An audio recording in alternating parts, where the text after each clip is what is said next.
दोस्तों भारत के अंदर मैं पढ़ रहा था कि एक दिन के अंदर just in one day India ने तकरीबन 395 मिलियन डॉलर के स्टार्टअप जो है वो इन्वेस्टमेंट ली है। ये वो पैसा है जो पाकिस्तान की हुकूमत जो है वो जाके मनी लेंडर्स को कहती है कि हमें पैसे दे दो। ये जो 395 मिलियन डॉलर का स्टार्टअप है, इसके लिए नरेंद्र मोदी को, डॉक्टर जयशंकर को, आगे दुनिया को कहना नहीं पड़ता। कि गीता गोपीनाथ जो है उनका कहना ये है कि जी इंडिया जो है या भारत जो है वो एक तरह से थर्ड लार्जेस्ट इकोनॉमी बनने जा रहा है 2027 में। जी हाँ, गीता जी का ये कहना है और ये बात उन्होंने जो है इंडिया टुडे के साथ बात करते हुए कही और सभी की नजरें इस तरफ हैं और यकीनन वो बात ठीक कह रही हैं और आईएमएफ से उनका आईएमएफ के साथ वो अटैच्ड हैं और डेफिनेटली उनकी जो एक तरह से अंदाजा है वो गलत नहीं होगा। लेकिन पाकिस्तान कहाँ पर है? सलाब आता है, फिर ये लंबे बूट पहन के अवाम में जाते हैं। हमारे लीडर देखो जी, हम हमारी अवाम भर गई है, हाँ, अब तो दे दो हमें, अब तो हमें दे दो। हाँ, वो इनको तो मांगने का जरिया है। हाँ, इन पे तो अल्लाह ने करम किया है। 2005 में जल्जला आया था, मुशर्रफ गवर्नमेंट पे अल्लाह का करम था, इतना नुकसान नहीं हुआ था, 20 गुना ज्यादा पैसा आया था। पाकिस्तान तो ऐसी आफतें मांगता है कि कोरोना आ जाए, कोई वबा आ जाए, कि कोई हम अवाम के पास जाएं तो भाई देखो जी अल्लाह का अज़ाब आ गया है, हम क्या करें, खुद तो कुछ करना नहीं है। अब पाकिस्तान को देखें, अगर एक भाई को पता हो कि दूसरी कंपनी के अंदर डूब रही है तो भाई दूसरी कंपनी में नहीं लगाएगा, तो मुल्क में कौन जाके लगाएगा। जय हिंद दोस्तों, वर्ल्ड सेक्टर चैनल में स्वागत है। दोस्तों आपको बता दें, भारत का स्टार्टअप 400 मिलियन डॉलर का एक दिन का देख करके पूरे पाकिस्तान के लोग हैरान हैं।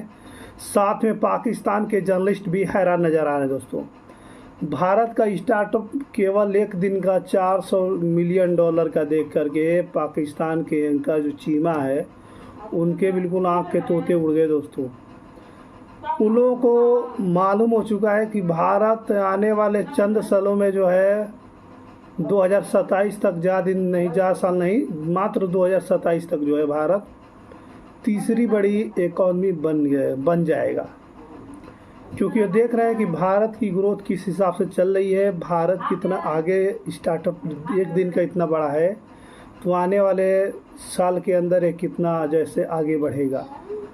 और पाकिस्तान किस तरीके से डिफ़ॉल्ट होने के कगार पे खड़ा है और पाकिस्तान जो है आईएमएफ से पैसा मांग रहा है और भारत जो आईएमएफ को जो है पैसा दे रहा है। भारत के अंदर मैं पढ़ रहा था कि एक दिन के अंदर just in one day India ने तकरीबन 395 मिलियन डॉलर के स्टार्टअप जो है वो इन्वेस्टमेंट ली है। एक हफ्ता। ये वो पैसा है जो पाकिस्तान की हुकूमत जो है वो जाके मनी लेंडर्स को कहती है कि हमें पैसे दे दो। ये जो 395 मिलियन डॉलर का स्टार्टअप है, इसके लिए नरेंद्र मोदी को, डॉक्टर जयशंकर को, जो उनकी मैडम निर्मला है फाइनेंस मिनिस्टर को, जाके दुनिया को कहना नहीं पड़ता कि आए हमारे मुल्क में आके पैसे लगाएं। ये जो 395 मिलियन डॉलर का स्टार्टअप का ये जो पैसा आया, कहा जा रहा है this is 350% increase than previous week. So it means this is an continuously confidence है उनके अंदर।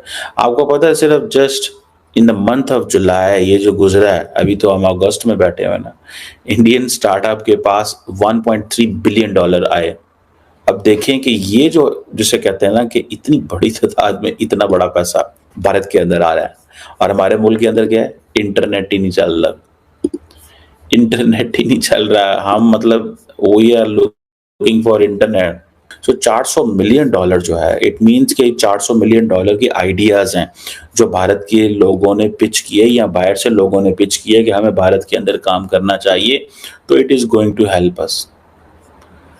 अब देखें, इमेजिन करें कि क्या इसके लिए डॉक्टर जयशंकर को जाके किसी मुल्क में रिक्वेस्ट करनी पड़ी, किसी ब्रदरली कंट्री को नहीं करनी पड़ी। वाई? बिकॉज इन्वेस्टर का कॉन्फिडेंस ही बहुत है यार। आप इन्वेस्टर का जो, आप जिसे वो कहते हैं ना, आप जो भी हो जाएं, आपके जितने भी अच्छे ताल्लुकात हो जाएं, ठीक है जी, आपके मुल्क में इन्वेस्टर कॉन्फिडेंस तभी बढ़ेगा अगर वहाँ पे लोकल एनवायरनमेंट है। इतना अच्छा एनवायरनमेंट हो कि लोग कहें हाँ यार नहीं हमें ये ठीक है, हम यहाँ पे इन्वेस्टमेंट करेंगे।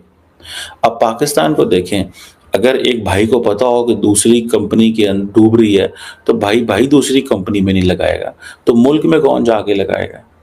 सो इंडिया के वजीर आजम या वजीर खजाना को या उनके वजीर खारजा को कहाँ पता है कि कहाँ से इन्वेस्टमेंट आ रही है, कहाँ लग रही है? बस आ रही है, उन्होंने अपना सिस्टम मैकेनिज्म बना दिए, ठीक है जी। लेकिन पाकिस्तान की इतनी स्लगिश इकोनॉमिक ग्रोथ है, ठीक है, फिर इन्फ्लेशन इतनी ज़्यादा है, ठीक है जी, कि हम लोगों को शायद हायर ही नहीं कर पा रहे, लोग निकल रहे हैं आहिस्ता आहिस्ता। रिसेंटली जो गवर्नमेंट ने क्या किया कि गवर्नमेंट की वजह से जो इंटरनेट स्लो हुआ, ठीक है जी, इंटरनेट स्लो होने की वजह से गवर्नमेंट जो है वो उसने एक दफ़ा तो सबको परेशान कर दिया कि क्या करे और क्या ना करे। अब गवर्नमेंट अगर फॉर एग्ज़ाम्पल इंटरनेट स्लो कर देती है, अब मुझे ये बताएं कि क्या इस चीज़ का कौन फ़ायदा उठाएगा? कौन फ़ायदा उठाएगा इस चीज़ का? किसको ये बिज़नेस जाएगा?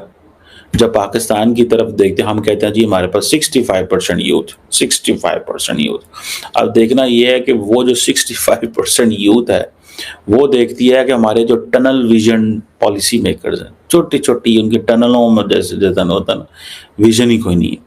द क्वेश्चन इज कि आपने अपने लोगों को अगर इंटरनेट ही छीन लिया है तो मुझे ये बताएं आप लोगों ने करना क्या? इंटरनेट मैं समझता हूँ कि आज के दौर में अगर आपने किसी से उस इंटरनेट छीन लिया तो आपने उसको कहा है कि तुम मर जाओ, सिंपली आपने उसको कहा है कि तुम मर जाओ।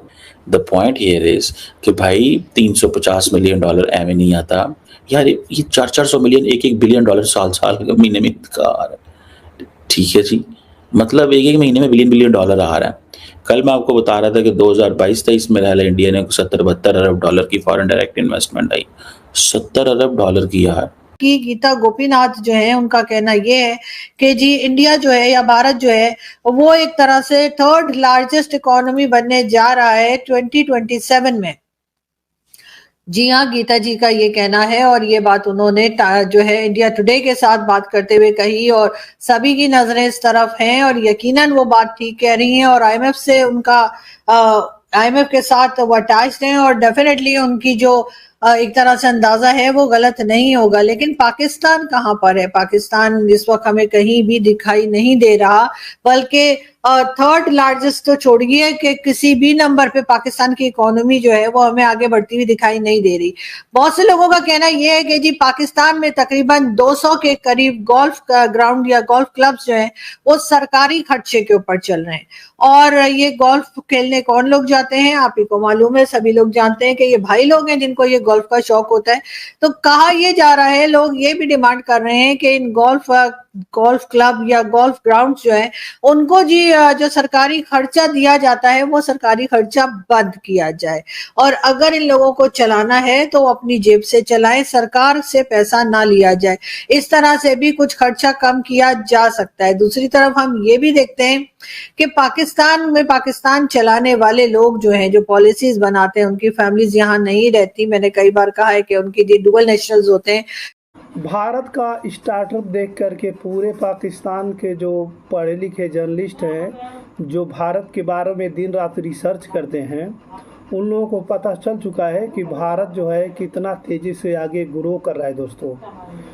क्योंकि जो पाकिस्तान के पढ़े लिखे जर्नलिस्ट है वो बराबर भारत के बारे में ही छानबीन करते रहते हैं कि भारत में आज क्या हो रहा है, आज भारत में क्या बदलाव हो रहा है, मतलब दिन प्रतिदिन का जो है उन लोगों पर नज़र रहता है भारत पे। तो उन्हीं लोगों को पता चल पाया है कि भारत की स्टार्टअप जो है वो तकरीबन $400 मिलियन का एक दिन का बता रहा है। इसको देख करके पाकिस्तान के जर्नलिस्ट की आंखें जो है वो खुली खुली रह गई।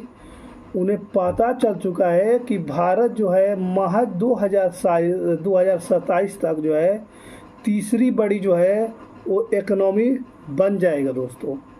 ये उन लोगों को पता चल चुका है और आने वाले चंद सालों में होगा। और साथ में पाकिस्तान जो है, पाकिस्तान डिफ़ॉल्ट होने के कगार पे खड़ा है।